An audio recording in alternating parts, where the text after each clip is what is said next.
ত্রয়োদশ জাতীয় সংসদের প্রথম অধিবেশন। নতুন সংসদ, নতুন উত্তেজনা। কিন্তু আলোচনার কেন্দ্রে উঠে এসেছে এক অদ্ভুত বিষয়, সংসদে ব্যবহৃত হেডফোন।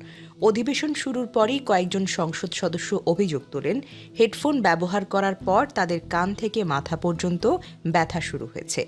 বিষয়টি নিয়ে প্রকাশ্যে ক্ষোভ জানান বিরোধী দলের সংসদ সদস্য মীর আহমেদ বিন কাশেম, অর্থাৎ ব্যারিস্টার আরমান।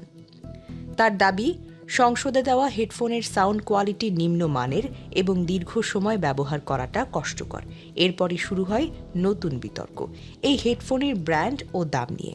জানা গেছে, শিওর ব্র্যান্ডের SRH240A মডেল ত্রয়োদশ জাতীয় সংসদ অধিবেশনে অডিও সিস্টেমের জন্য জাতীয় সংসদ সচিবালয়ের মাধ্যমে সরবরাহ করা হয়েছে।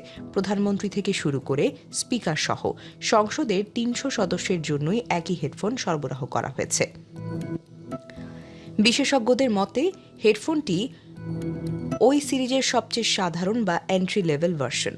আন্তর্জাতিক বাজারে যার দাম $60 থেকে $70, অর্থাৎ বাংলাদেশি টাকায় আনুমানিক ৮ থেকে ৯ হাজার টাকা। এদিকে সংসদের ভেতরের এই হেডফোন বিতর্ক দ্রুত ছড়িয়ে পড়ে সামাজিক যোগাযোগ মাধ্যমেও। ফেসবুক ও অনলাইন প্ল্যাটফর্মে শুরু হয় নানা রকমের আলোচনা, সমালোচনা ও ব্যঙ্গবিদ্রুপ। একদিকে কান ব্যথার অভিযোগ, অন্যদিকে ব্র্যান্ডের সর্বনিম্ন সংস্করণ।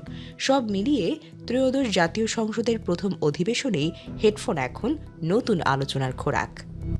ডেস্ক রিপোর্ট, চ্যানেল ডিও নিউজ।